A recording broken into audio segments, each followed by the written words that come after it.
Now, how much do you know about artificial intelligence? It's something we're hearing more and more about, from the ways it can help us to the fears it will replace humans.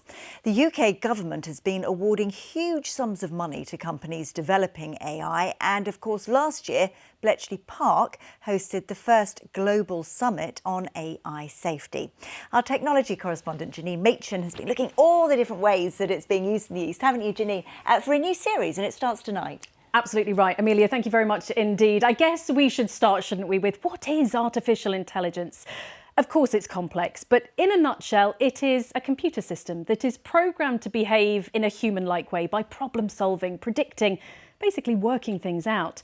Now, it may feel new, but it's not. The facial recognition that allows you to access your smartphone, the film or shopping recommendations that you get online, some of the chatbots that you engage with if you contact your energy company. AI helps to drive them all.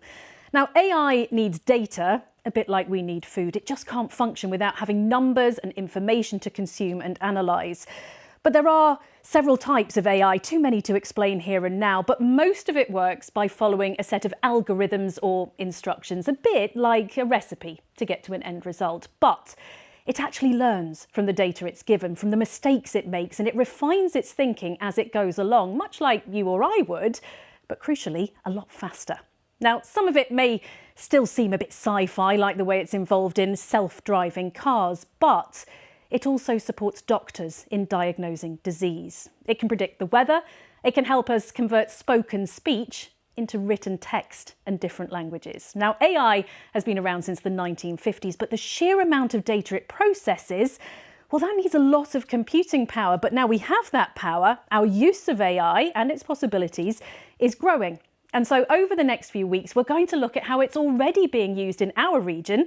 And tonight, we're focusing on education. How is AI changing life for teachers and for students? This is not your usual kind of class. In a hangar at West Suffolk College, this otherworldly pod is the XR Virtual Reality Lab, where AI helps to immerse students in their subjects, creating 3D worlds they can access through a tablet or headset. The CEO says experience is how most of us learn best. We have experimented with primary school kids, and we asked them to write about the pyramids and about ancient Egypt. We then gave them one of this, and we got them to walk in ancient Egypt through the pyramids. You should have heard the squeals of joy as they were going through the various passages and looking around the mummies and the artifacts. We then asked them to write about ancient Egypt. And of course, the experiences, the language, the enthusiasm about what they had just experienced was incredible. Artificial intelligence is used to design the programmes, but it's also embedded in them so that it adapts to what the student needs and personalises their education. So let's show you how some of this works. When I put on this headset, I'm transported into a virtual room with two other people. This is Benedict and Jake, who designed and developed this programme, and together we're going to build an engine. Now, Tom is the manager of this lab. Tom, who uses this programme? So this programme is used with our engineering students. Engineering is a really important sector for us here in the East. So it's used with our students to best prepare them, to build their confidence, remove geography as a barrier, and get really comfortable with the engines prior to using them for real. But across the region, other colleges are using simpler AI applications to great effect. You started with percentages. These targets get harder. So GCSE Maths at Bedford College.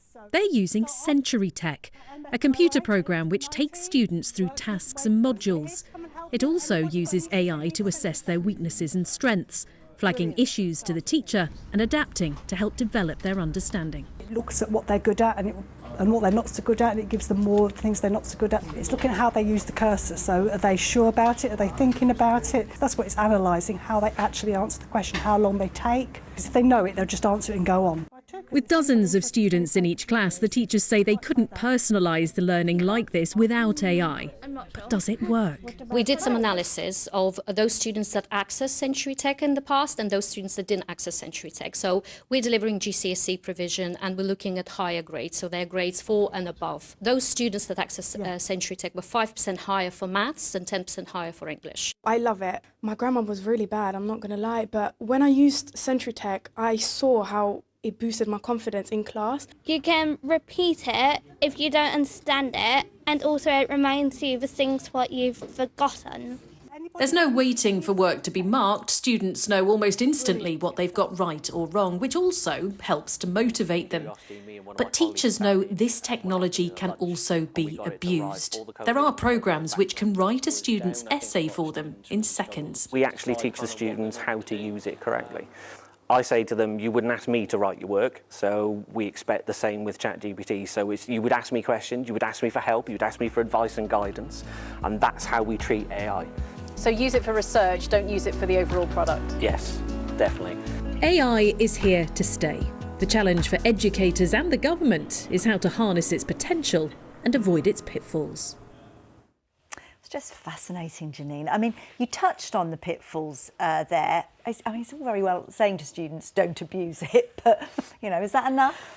Well, I guess I would say it's a good start, isn't it? But no. And in fact, West Suffolk College is thinking about bringing in an AI board so that if a teacher has any doubt at all that a student has used AI to do their assignment for them, they will then bring them in front of the board, ask them questions, make sure they understand actually what they've been learning. And from those that I've spoken to in education across our region over the last few weeks, it does feel as though they think we may move away from written assignments towards more presentations in future because of this. Now, the government doesn't yet have a policy on AI for education. It's still working through the evidence and it will come up with a policy later on, but it knows that there are advantages, not least of all in helping teachers with their workload.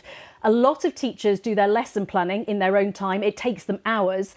There are AI programs which can plan those lessons for them in minutes. Now, crucially, they then have to go on to check them because, a bit like humans, AI doesn't always get it right. And so they do have to make sure that what they're teaching the students is accurate, but it saves them hours of time. So what about AI taking away teachers' jobs, you know, full stop? I mean, is that a threat? Well, teachers say no, that they are still very much part of the equation, but actually we will be looking at artificial intelligence and its impact on jobs, both positive and negative, as we go on through the series. So more on that one to come. Great. Thanks so much, Janine.